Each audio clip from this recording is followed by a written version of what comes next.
begin with the talk on Takatori Monogatari, all right, the tale of the bamboo cutter.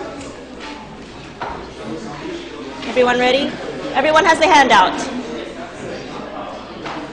Okay, so beginning today, we will be looking at the Heian period. All right, this is the next of the periods of Japanese history that we'll be looking at in this course. This period began in 794 and lasts for a relatively long period of time, for about 4 centuries, all right, ending toward the end of the 12th century. All right, today, we will be looking at an example of one of the earliest monogatari, all right, one of the earliest monogatari. Heian period, you will find as we look at it through this course that new heights are achieved in literary and also artistic creativity. We will see developments in Buddhism. New sects of Buddhism will start to spread across the country. All right. So let's begin by looking a little bit about the history, the social background, the developments that we see in the early Heian period, and then we will move on through the period. All right. The early Heian period, the dark age of Japanese literature. This is how scholars refer to the first 100 or so, 100 to 150 years or so of the early part of the Heian period, really beginning from the Nara period through the early Heian period. Why is this period called the dark age of Japanese literature? And I emphasize the word Japanese. Why do you think this would be called the dark age of Japanese literature? What kind of literature would have been emphasized rather than Japanese literature? We talked, yes, Chinese literature, because we talked in one of the earlier lectures how much cultural exchange took place between Japan and Tang China. Remember, in the Nara period, really prior to the Nara period, this begins. And then all the way through the Nara period, and then through the early part of the Heian period, we will see a great deal of exchange, literary, cultural exchange, taking place between the two countries. Right? So during this period, the dark age of Japanese literature, it's really Chinese literature that is focused upon. And when I say Chinese literature, I mean especially Chinese poetic composition. Right? So this is going to be the standard of the day. This sets the standard for the Japanese. Right? So they look to the Chinese, they look to the Chinese texts, classical Chinese texts, as their standard. This was especially supported and encouraged by a number of the early Heian period emperors. Probably Emperor Saga is a name that many of our Japanese students would be reminded of when we speak about the Chinese learning and poetic competition and composition that takes place. We will see that poetic competitions also take place during this period. And official collections of Chinese verse were ordered by the imperial court. Right? So Emperor Saga and a number of the other emperors of the early Heian period will order official collections of Chinese-style poetry to be written and compiled, right, for the court. Right? So these are official Chinese verse anthologies.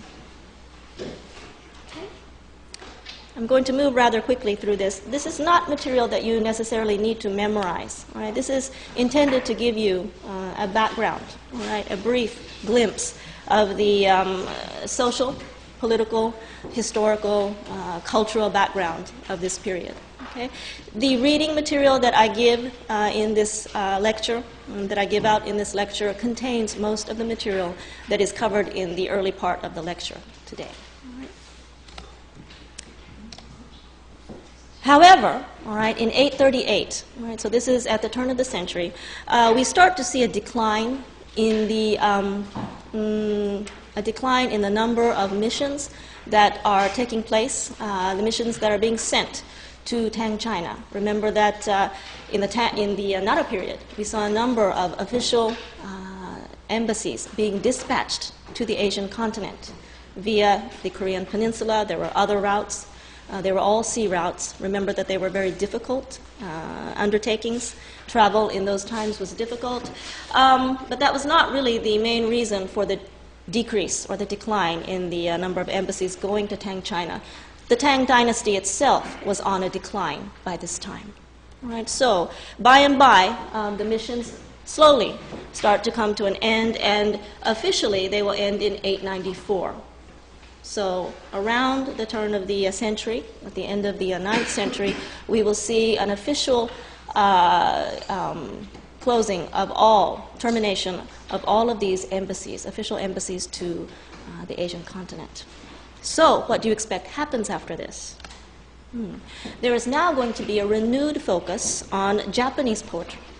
Right? And I emphasize the word Japanese. So we're talking about Waka, right? The kind of poems that we saw in the Manyoshu, right? The 31-syllable form of poetry, of verse. This is the kind of poetry that will now be emphasized, not only at court, but in general, generally speaking. We also see new prose forms developing. And this is what we'll be talking about today, right? The new types of prose. Now, the production of the new literary forms, the new genres in this period, was particularly helped by one certain development, right? One particular development, and that would be the development of kana, right? Kana. All of you are familiar with hiragana and katakana, I'm sure. And most of you probably know that both hiragana and katakana, both scripts, were actually derived from kanji characters, right? From Chinese kanji characters. Right? Both of these scripts, for different reasons. Right? Here in the image, we have characters that are probably, generally speaking, familiar to all of you because they look very similar to the hiragana that we use today. In the Heian period, when kana was first developed, there were actually a great number of kana, right? Many more than we use today. Right? They were all derived from different kanji.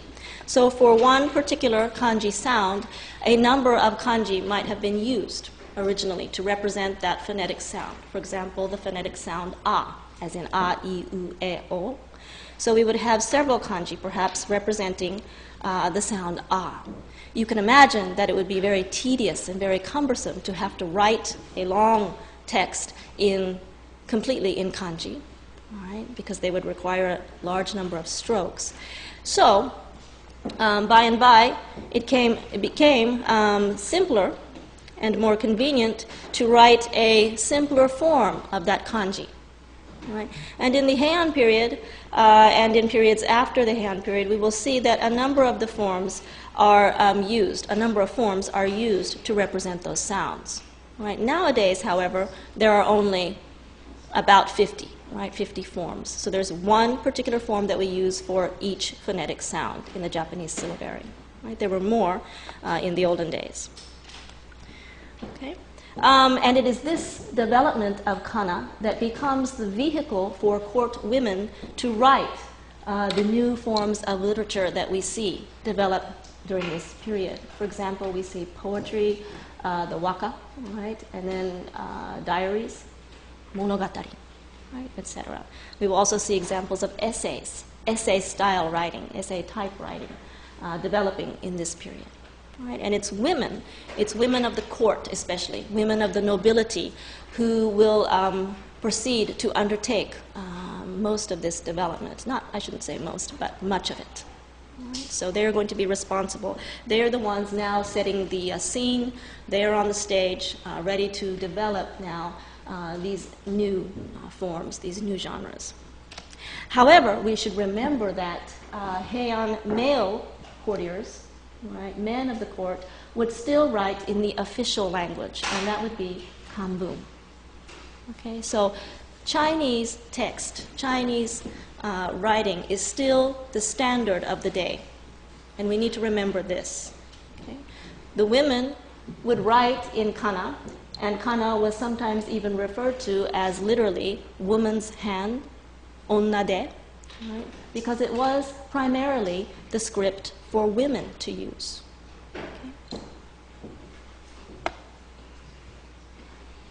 Okay, if I move on, everyone following along? No. And so, let us look at a few of these new forms of literature, new genres, new collections, etc., new works. The first of which that we'll look at, Imperial Waka collections. Right? Again, imperial is the key word here. These would have been ordered by the court, so probably ordered by an emperor in reign at the time. The earliest of the Waka, Imperial Waka collections is the Kokin Wakashu, right? Kokin Wakashu, compiled at the beginning of the 10th century. Right? And here we have an example of the first poem in the collection. It is a springtime poem. Right? The collection is divided up into several scrolls. Right? The first 4 scrolls correspond to the 4 seasons of the year. Right. And then the Kokin Wakashu will be followed by several other imperial collections of Waka poetry. You do not need to memorize any of these titles. Right. Just know that this is the beginning of 21 imperial Waka collections that will be ordered by the court through the Heian period and thereafter. We also see during this period the uta awase. Right, this is going to be the poetic competition, the match that I was referring to a while ago. Uta and then awase, meaning to have the 2 teams of poets meet together and then compete by composing and then reading aloud their poetry. Okay. And then the poetry would be judged, usually by a predetermined poet who has been selected as the judge of that particular poetic contest, poetry contest. All right, so a winner is usually announced, and then in most cases the judge is going to give some commentary on the particular poem that was read, why it was selected as the winning poem, etc. And then we also see Byobu uta. All right, Byobu uta. And these are going to be poems that are based on the content of folding screen paintings. If you've been to a temple or a traditional home in Japan, you will probably come across examples of the folding screen, byobu. Right? These are sometimes 6-paneled, at least several panels in the folding screen. And on the panels you will find illustrations, paintings, usually of natural scenery, birds, flowers, trees, the animals, and so forth. And by this time in Japanese history, the poets tended to turn to these kinds of scenes, illustrations, paintings, etc., as the material for them to work with in composing poetry. What change does this represent? What change do we see in the way poetry was attempted in the Heian period compared with the Nara period? In the Nara period, if you recall, I mentioned a number of times that the poets would tend to go out on their own, right? Travel, experience firsthand nature, their surroundings, the hardships of travel, for example, and then they would write about those firsthand experiences. Now, I'm not saying that this doesn't happen in the Heian period and later. It does. It does continue to happen, of course.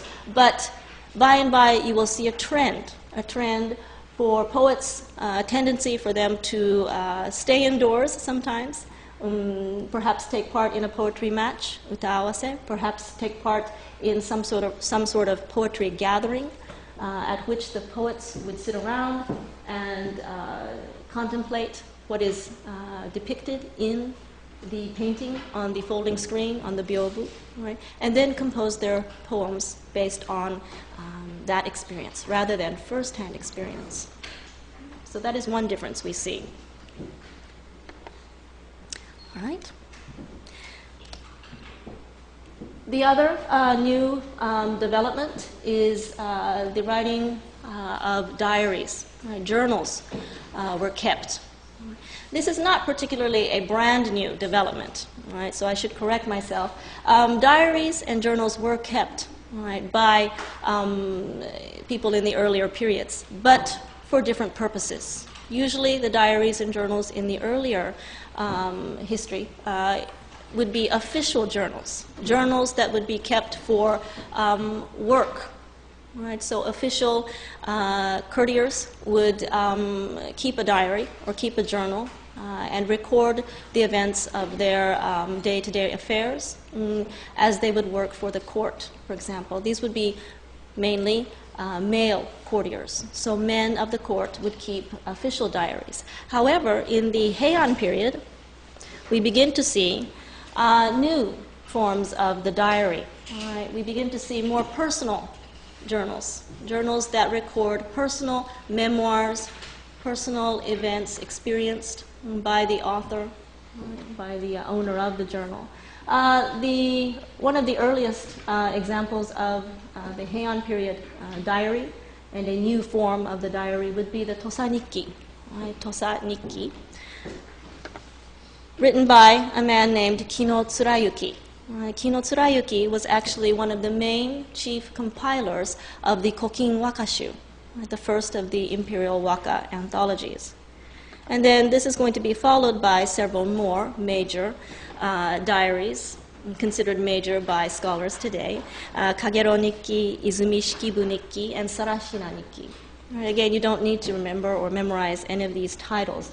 I just wanted to give you a feel for the increase in production of this type of journal. Right? Now, Kino Tsurayuki was a man. Right? The other names here are women's names. Okay? So in most cases, the major diaries and journals of the Heian period are attributed to women.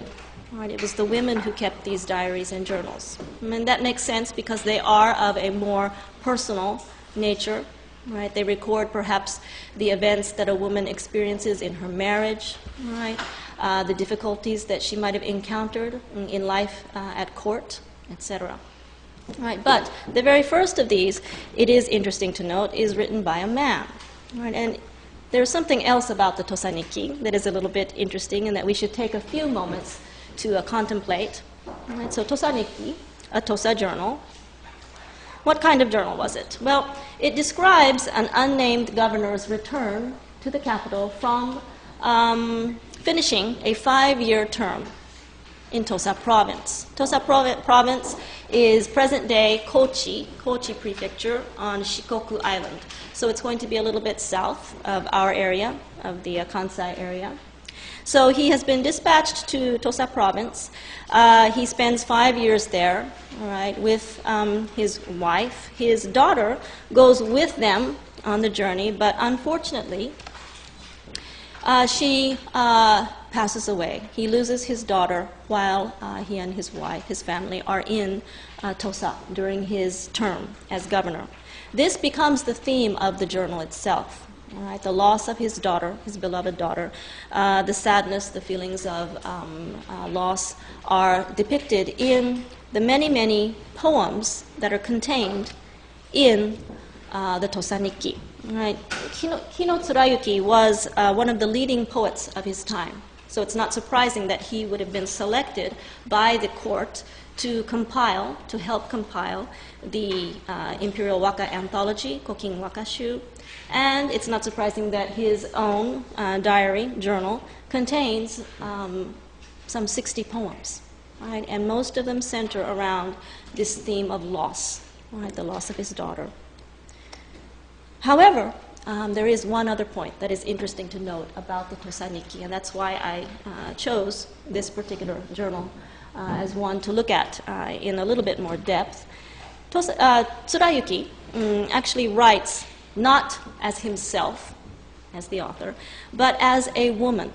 Right? So he takes on a woman's persona, right, and speaks as a woman, and he writes in Japanese prose, right, rather than kanbun.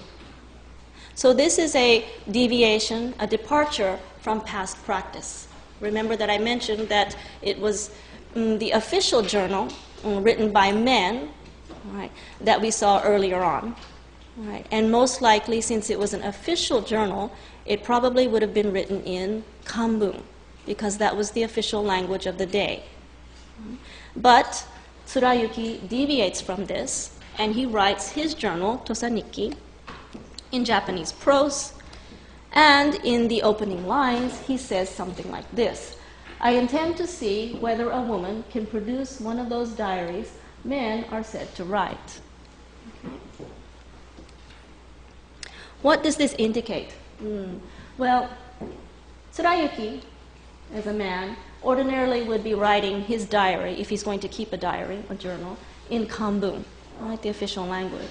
However, he decides intentionally to see, speaking as a woman, right, whether I, as a woman, can produce a diary as well. And he writes it in Japanese prose, so he's probably going to be writing it in kana, right, rather than kanbun. So what does this indicate? Well, we see an elevation in the status of Japanese prose compared to Chinese text. Right. Previously, really this was just the realm of, this was limited to the writings of women, right, their personal writings. Right. So the importance of using Japanese prose, especially kana, the kana syllabary, becomes elevated by this time, and the writing of Tosanikki by Tsurayuki, a man, helps to elevate the status of the Japanese prose used in literary writing.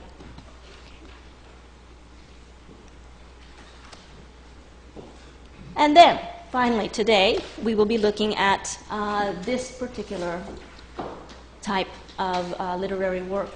This is a new literary work developed in the Heian period. It is narrative fiction, narrative fictional writing, and we term it Monogatari in Japanese. Right? The first of which that we will be looking at today, next week, and then the following 2 weeks. The first of the Monogatari we'll be looking at today is the Tale of the Bamboo Cutter, right? Takatori Monogatari.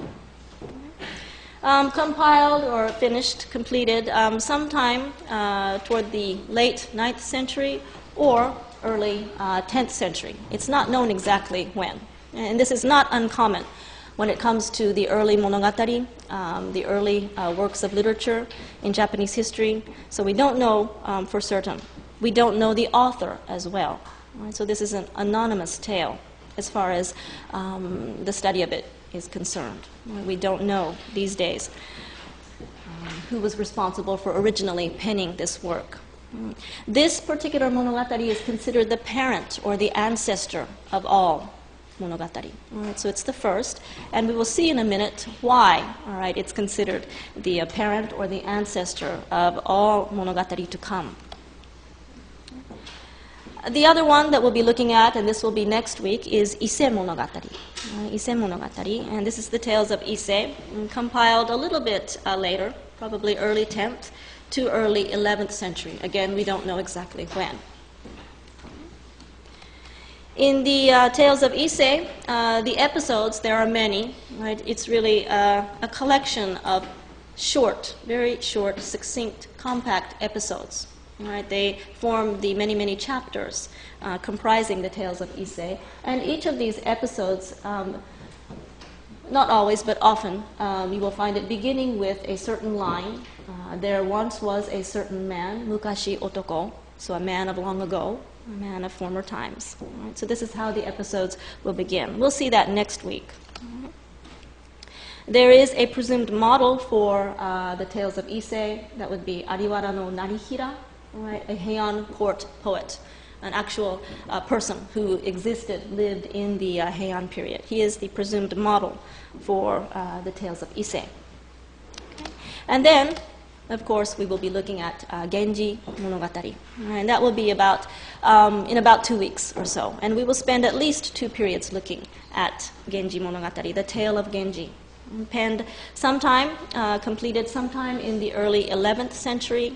Usually the date given is 1008. Right? So 2 years ago, in 2008, we had a number of celebrations marking the anniversary. The anniversary, 1000th anniversary of the writing, or the completion of Genji Monogatari. Okay, this one, written by a woman, Murasaki Shikibu. We do know the author. Right? She was a court noblewoman who served in the court of Shoshi, who was the consort, one of the consorts, one of the wives of Emperor Ichijo. Right? And as most of you know, this particular novel is considered a masterpiece, or the masterpiece of Japanese narrative fiction. And we will see that its main storyline deals with the amorous relationships of its hero, Hikaru Genji, his political gains, and personal losses that arise as a result of those political gains. So he's successful at court, but he does have to make some sacrifices, personal sacrifices, as a result of those gains at court. Okay, so we will see that in a couple of weeks.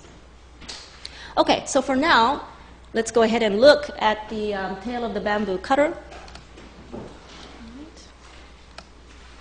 Again, an anonymous tale. We don't know the author. Written late 9th to early 10th century. There are a number of theories, but there is no direct evidence supporting those theories. So we don't know exactly when it was written. You will see that it is a tale of unrequited love. We've been talking about this particular theme a number of times in the course. We saw it in poetry. We saw it in part in the early part of the lecture. Unrequited love. Monogatari, for example. Right? Monogatari, in the end, he is successful. Right? He is successful, and he is able to marry the woman that he finds at Kiyomizu-dera. Right? But this theme, it's a recurring theme. Right? We will see it again and again in the literature. And again, it's the earliest example of a monogatari. Why do we know this? Well, for example, if you look at the tale of Genji, right, the tale of Genji, Genji Monogatari, there is actually a reference made to the tale of the bamboo cutter within it. Right.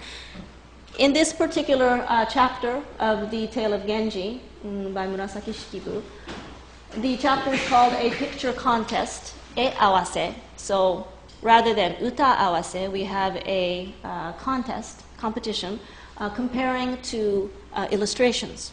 Right, to illustrations. And the two illustrations that were chosen were two from the Tale of the Bamboo Cutter, and then the other from Utsuho Monogatari. So two monogatari were chosen, and one of them was Takatori Monogatari. This is how it's described in this chapter of the Tale of Genji. The first match was between an illustration for the bamboo cutter, the ancestor of all romances, and a scene centering upon Toshikage from the Tale of the Hollow Tree, Utsuho Monogatari. All right. So, ancestor of all romances. If you look at the original, we have Monogatari no ide kihajime no oya naru. Oya. Oya meaning parent, right, literally. Right. Here, Side and Sticker has translated this as ancestor. Right. So, the ancestor of all romantic fiction. And here meaning monogatari in particular. Okay? And then in the following passage, from the left came this view. So we have the left and right sides competing in this e awase. The story has been with us for a very long time. So by the early part of the 11th century, right, we know from this passage that the tale of the bamboo cutter had been around for some time. It was well known. Right, and treated as one of the works of literature that would be appropriate, right, for entering into a competition of this sort, e awase. So it was not unknown at all to the people of the Heian period. Now, let's move on. So first, we will be looking at the birth and discovery of the heroine of this tale, and that would be Kaguya Hime. Right, so the birth and discovery. If you will turn, please, to your handout. This is going to be page 2 of your handout, bottom left-hand side. And if you'll read along with me, let's see how Kaguya Hime is discovered. Once upon a time, there was an old bamboo cutter who went into the mountains and fields, cut bamboo, and put the stalks to all kinds of uses. His name was Sakaki no Miyakomaro. Now it happened that one stalk of bamboo shone at the base. Puzzled, the old man went up to it and found that the light was coming from its interior. When he examined it, he saw a dainty little girl, just 3 inches tall, sitting inside. Because she is here in this bamboo I cut every morning and evening, I can tell that she is destined to be my child, the old man said. He put her in his hand. She's just a dainty little thing, so he puts her in his hand, took her home, and gave her to his wife to rear. She was the cutest thing in the world. The wife kept her in a basket because she was so tiny. Stop there for a second. Dainty little girl, when she's born, she's just 3 inches tall. We see similar stories of unusual births in the Japanese folk tales, the folklore, the legends of past. For example, we have the story of the boy Momotaro, right, who was born and discovered in a peach. Right, a peach comes rolling down and is discovered by an old man and an old woman. Right, so we do see similar stories of unusual births. This should be a hint to the reader that Kaguya Hime probably is no ordinary young girl. Right, she's probably no ordinary young woman, and there's probably more to her than meets the eye. Right, so this is the first initial hint of her real identity. And then we also find a number of references to, for example, let me back up a little bit. One, bamboo shone at the base, all right, so something is shining. Light was coming from its interior, right? And then the old bamboo cutter keeps finding stalks with gold inside them, right, after the discovery of Kaguya Hime in that bamboo stalk. So again, these are also hints to the reader of what is coming ahead. Right? There is probably more to Kaguya Hime and her identity than meets the eye. She's probably no ordinary little girl, even though she's born just 3 inches tall. The child shot up swiftly while they cared for her. This is also unusual. Right? By the time she was 3 months old, she was as big as an adult, so they put up her hair and dressed her in a train. They looked after her with great solicitude, making sure that she never emerged from behind her curtains. The incomparable beauty of her face and figure filled the house with radiance. Let's stop here. This particular line perhaps needs a little explanation, making sure that she never emerged from behind her curtains. Why? Because in this period, noble women, in other words, female members of the aristocracy, the elite, would usually remain hidden behind a veil or a curtain, a screen of some sort, especially if a man might be calling. A man might be calling, making a visit in courtship with the woman. Right, so they were usually required to remain hidden from any visiting men. Right. Now, the other line that we need to focus on in this particular passage is the last one. The beauty of her face and figure filled the house with radiance. All right, so a couple of slides ago, we saw that the bamboo that Kaguya Hime was discovered in, was shining at the base. It was, there was light coming from it, light coming from the interior, and then the old bamboo cutter finds gold in the stalks after her discovery, and she herself, all right, radiates, right, this glow, like this shimmering beauty.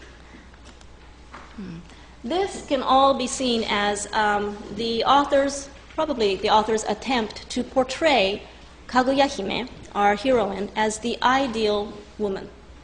Ideal in terms of Heian standards. Right, so Heian standards for women of the aristocracy, for members of the elite. I've been mentioning that there is probably more to Kaguya Hime than meets the eye. Indeed, we will find that she does seem to possess abilities that are perhaps superhuman. Right? She is able to do things that an ordinary noblewoman would not be able to do. An ordinary human woman would not be able to do. Right, so she could be seen as a heavenly being, and we will find at the end of the story that she is indeed a heavenly being, one having superhuman qualities. Okay. In fact, her name is also a hint of things to come, right? And a hint as to her identity. The kagu, word kagu in Kaguya Hime, her name, actually means to shine or to shimmer radiantly. It is said to share the same word origin as kagiroi and kagayoi. So the word kagu in her name. This is also something that we will see in other works of literature as far as the names of the characters are concerned. For example, a while ago we had looked at the story of Princess Karu. Right? Princess Karu. Karu no o iratsume, or Karu no iratsume. There is another name given to this woman in the legends, in the folk tales. And one of those names is Sotori no iratsume. So, here, and then Tori no iratsume. Right? It's the same woman that we saw in the tale of the two siblings that enter into an illicit affair in the Kojiki. And she was so named Sotori no Iratsume because supposedly her beauty shone. It was so great that it would shine through her garments. Garments here referred to as so, and then toru, which means to pass through. Right? So her beauty was such that it would shine through her garments. Okay, so this is another example of the same sort of thing. Right? The name is indicative of the character, right? The personality or the aspects, right? The shining, shimmering qualities of the heroine. Now, in the Nihon Shoki, it's interesting to note that Sotori no Iratsume is an alternate name given to another woman, all right? Not Princess Karu, but actually her mother. Right, so the wife of Emperor Ingyo and the mother of Prince and Princess Karu. Right, so again, there are different versions. Okay, now we will see, however, as we look at the tale of the bamboo cutter, that you might imagine, right, you can expect that a woman of such beauty, right, incomparable beauty, beauty that is shimmering and shining and radiant, you would expect that she is going to have a number of suitors, right? Calling upon her. And we can look at this as an example of kyukon, right? Kyukon. All right, so it's just a request made by these many suitors, these multiple suitors, a request for Kaguya Himen's hand in marriage.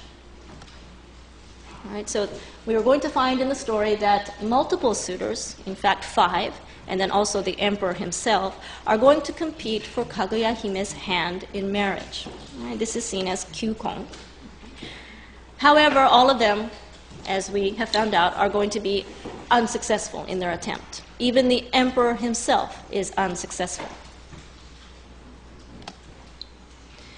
In the Manyoshu, we see a similar tale, and it's not only in the Manyoshu, but we see similar tales of a maiden that is caught in a love triangle, if you will. She is caught between 2 or more men, right, who are competing for her hand in marriage. In the Manyoshu, we have the tale of a maiden caught between 2 men, the youth of Chinu and the youth of Unai, and ultimately, the woman in this tale, the course of resolution that she selects, she chooses to drown herself. And this is also not uncommon, right? That women in the past, in ancient times, would ultimately turn to suicide, and it would be suicide by drowning, right? Throwing oneself into a river or another body of water. This kind of theme is something that we also see repeatedly in the literature. Okay? But for now, let's focus on Takatori, Monogatari, and let's look at how one of the suitors, right, competes for the maiden's hand in marriage. He is given an assignment. He's given a task, right? And that task was to search for the jeweled branch and to bring it back to Kaguya-hime if he wanted to be successful in obtaining her hand in marriage. Right? So this is his task. So if you'll turn to your handout, page 2, bottom right, and let's see how Prince Kuramochi fares in his attempt. Right? Prince Kuramochi was an artful man. To the court, he submitted a request for a leave of absence so that he might visit the curative baths of Tsukushi.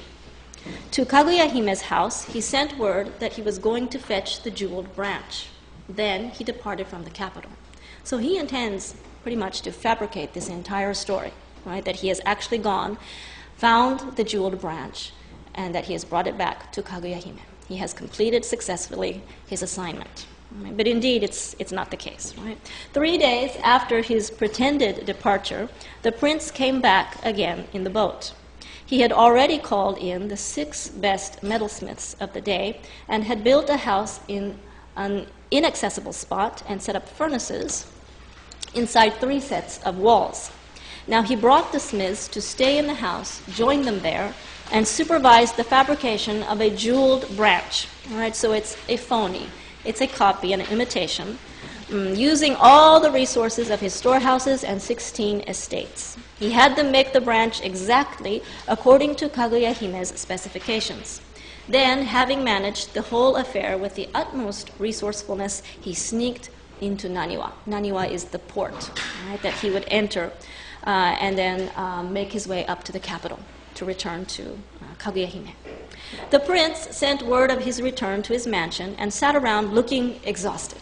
All right, so he's putting on quite a display here. He's quite the actor. A throng of people came to greet him. They put the jeweled branch in a chest, covered it, and bore it toward the capital.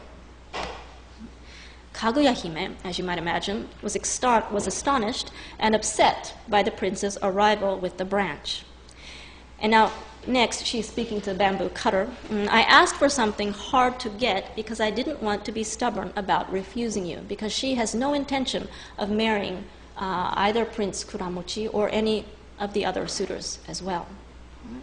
But the old man, completely convinced that Prince Kuramochi has brought, indeed, the true jeweled branch, he's completely convinced, so he begins to make preparations for the wedding. Right? But the old man arranged for the bedroom to be decked out. What kind of place was that tree growing in? What a rare, beautiful object, the old man said to the prince. And after this, we will find that the prince proceeds to tell the old man a fictitious tale of traveling to a place called Mount Penglai in search of this jeweled branch. Right? Penglai is usually referred to in Japanese as Horai or Horai-san, and it was considered by the ancient Chinese to be the land of immortals in the Eastern Sea. So a magical kingdom, a magical location inhabited by immortal beings. Okay? And we see in the literature similar tales in which the protagonist, right, the hero or the heroine, will make his or her way to a magical kingdom, right, inhabited by immortal beings. For example, we have the story of the fisherman Urashima Taro, right, one of our familiar Japanese folk tales, who rescues a sea turtle and is led by that turtle to an underwater kingdom inhabited by immortals. In this tale, we find that Urashima Taro lives in the magical kingdom for a time with a beautiful princess, right, for 3 years. But eventually he becomes homesick and he asks to return to shore for a brief visit. Right. Once there, however, he finds that he has actually been gone for 300 years. Right. This is a familiar theme, probably a familiar storyline, not only when it comes to Japanese literature, but other world literatures. Right? You probably know of stories in the literature of your home country that talk of similar events. So once there, however, he finds that he has actually been gone for 300 years and there is no trace of his home or family. In despair, what does Urashima Taro do? Well, he breaks his promise with the princess, and he opens this enchanting box that he has been told by the princess to leave closed, leave alone, if he wishes to return to the kingdom, return to her, to this life of immortality under the sea. Of course, as you might expect, the moment he opens the forbidden box, Urashima Taro promptly loses his youthful appearance, and he becomes an old and wrinkled man. So as human nature might dictate, he is not able to resist the temptation, and as a result, he loses the chance for immortality. Anyhow, so we see tales like this of men traveling to an underwater or some other magical kingdom inhabited by beautiful, usually beautiful, immortal women. And that is the case with Prince Kuramochi's fabricated tale, right, of Penglai. So back to the handout, page 3. This is going to be the right-hand side, right, a little ways up from the bottom side of the page. I saw the faint outline of a mountain, right, in the middle of the ocean. Everyone in the boat was transfixed. It floated on the water, a great peak, high and beautiful. I kept the mountain under observation for 2 or 3 days. Then a woman dressed like a heavenly being emerged from its depths and began to dip water with a silver bowl. I disembarked and asked the mountain's name. "This is Mount Penglai," she said. I saw flowering trees of a kind unknown in this world. A stream with waters of gold, silver, and blue flowed from the mountain. It was spanned by a bridge of many colored jewels, and there were shining, glittering trees growing nearby. The tree from which I broke this flowering branch was a sadly inferior one. The delights of the mountain were inexhaustible. Nothing in the world could compare with it. But I couldn't wait to leave after I picked the branch. And now I've come here without even changing my brine-soaked robes. And so this is the tale that he has fabricated. But, as we discover soon, this conniving, Prince Kuramochi is discovered rather quickly. His deceit is discovered. Just then, 6 men filed into the courtyard. One of them held a letter on a stick. "I am Ayabe no Uchimaro, a smith from the office of palace works," he said. "I fasted and labored with all my might for more than 1,000 days in order to make the jeweled branch, but I still haven't received any recompense. I still haven't received my pay for making this jeweled branch as you ordered. Reward me so I can reward my helpers." He held up the letter. Kaguya-hime had been growing more and more distraught as nighttime approached, but the smith's demands for payment made her laugh with joy. So she's laughing gleefully now that Prince Kuramochi's deceit has been uncovered, and she will no longer have to enter into marriage with this man. So in high spirits, what does she do? She composes a reply in the form of a Waka poem to the prince's original poem. So the prince has read to her a poem of his own, and in response, this is her poem. Let's look at it.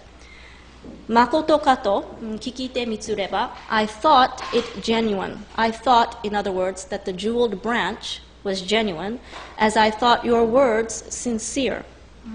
Koto no ha o kazareru tama no eda ni zo arikeru.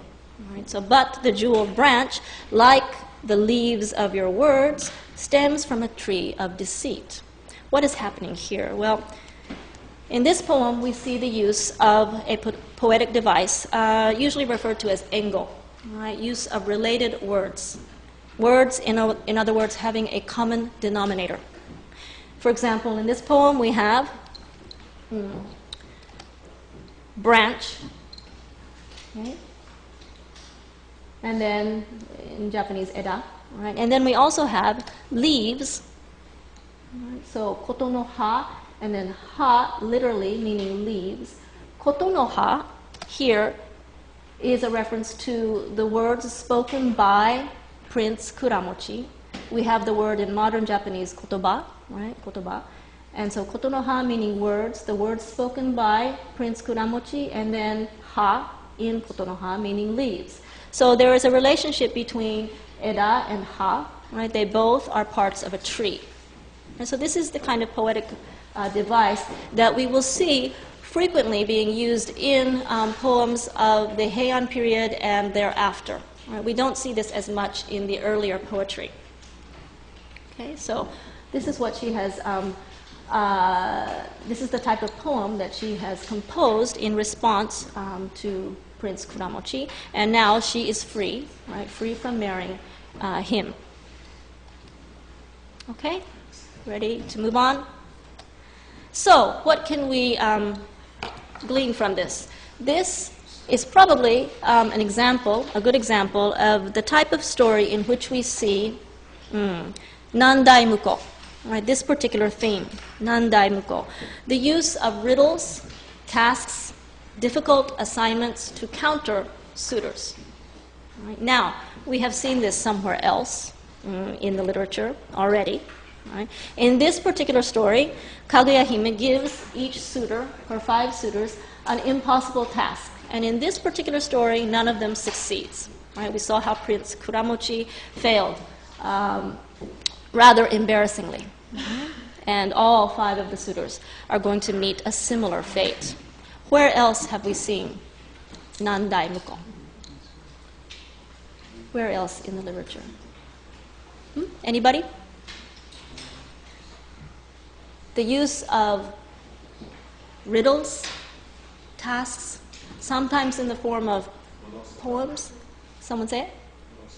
That's right. Monogatari, the otogizoshi that we looked at in the first lecture of this course, was another example of nandaimuko. Right? Now, in that particular story, Monogatari is successful. Right? He is able to, due to his wit, his talents in poetry and literature, especially in poetry, he is able to solve the riddles that Jiju no Tsubone poses to him. Right? In this particular story, the suitors are, unfortunately for them, not as successful. Okay?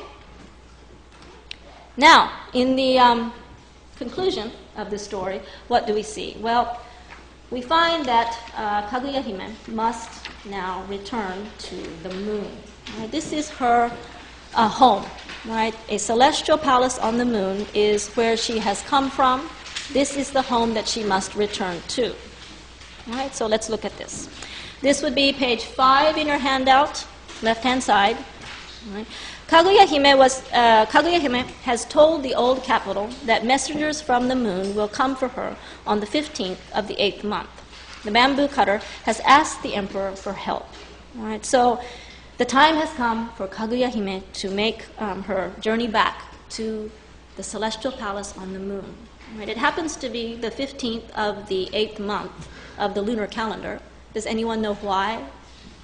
Why perhaps the 15th of the 8th month of the lunar calendar would have been chosen? Tsukimi. And why do we even today take part in a Tsukimi event? Tsukimi meaning moon viewing or moon watching.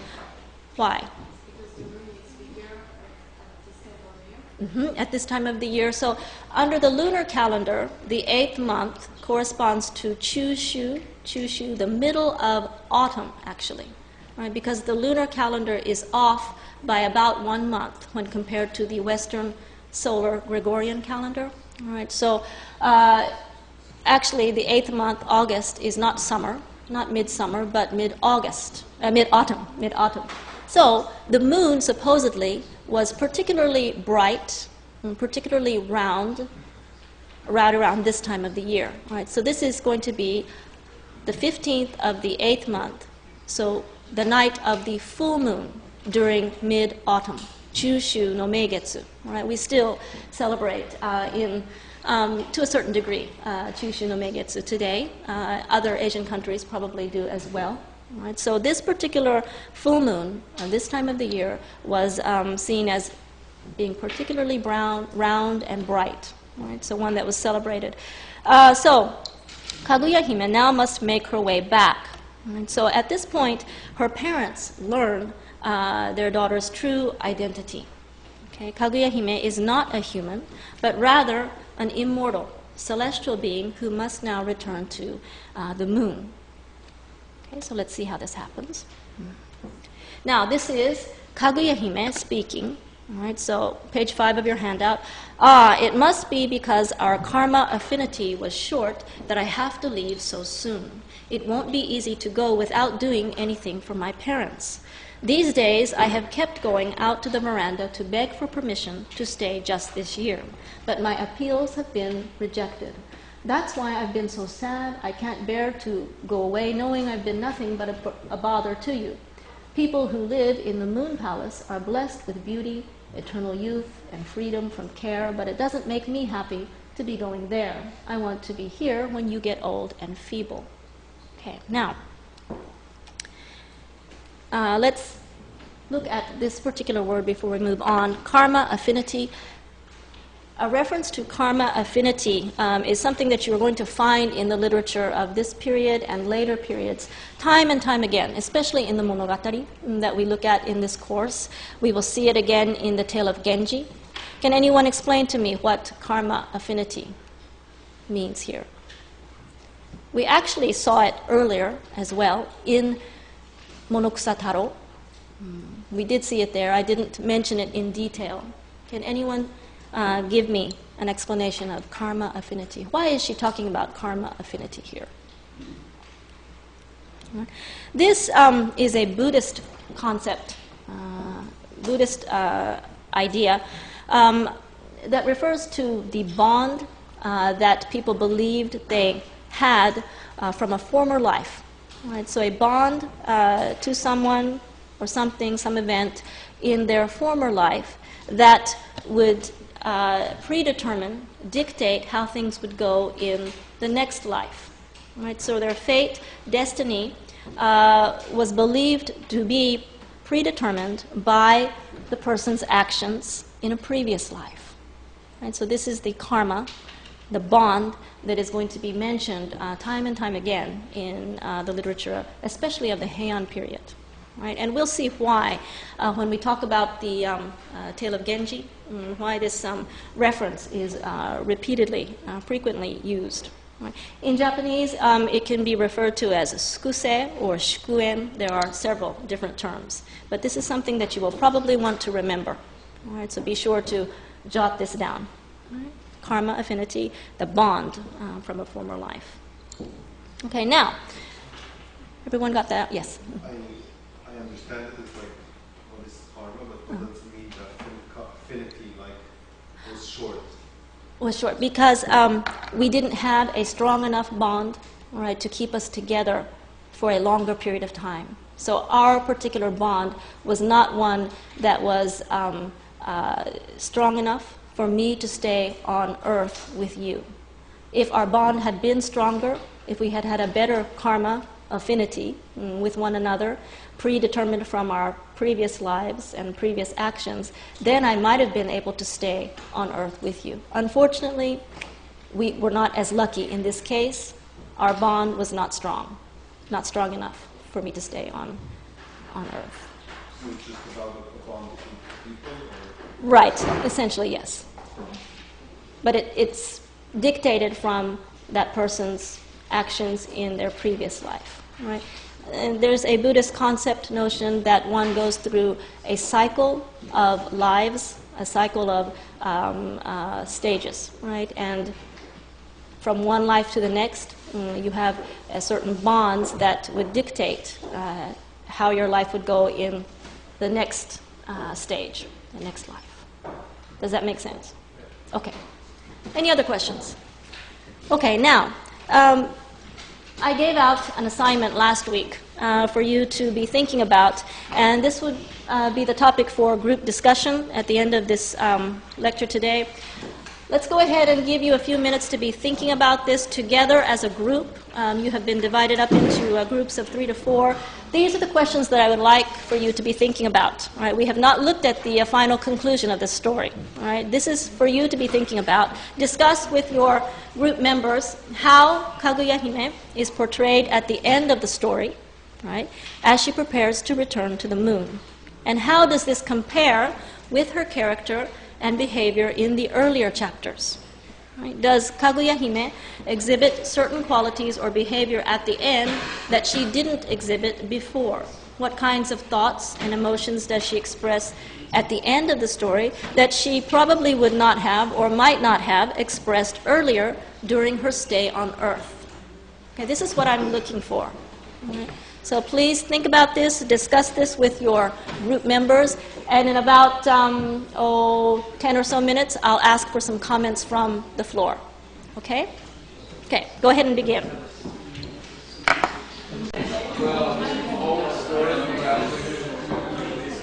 Okay.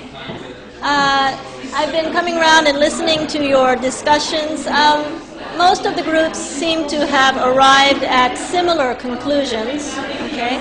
If I could ask maybe one or two groups to give me a few ideas, let me know what you've concluded.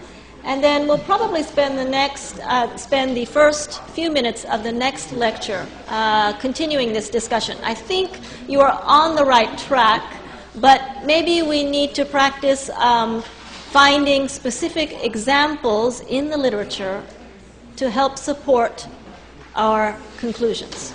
Okay, so I'm asking you to find specific actions, specific thoughts, specific emotions, all right, that are displayed or expressed by Kaguya-hime at the end of the story that would support your conclusions. Most of you, I think, have arrived at pretty much the same conclusion.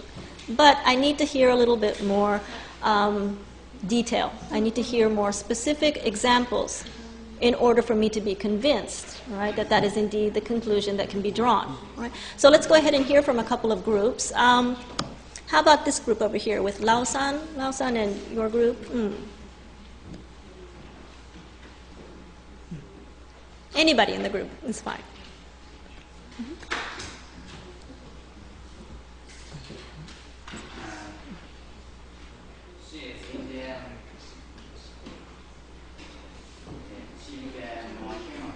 More human-like, okay?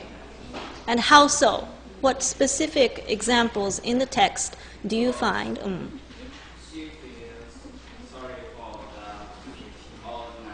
She feels sorry for the old man, okay? Because the old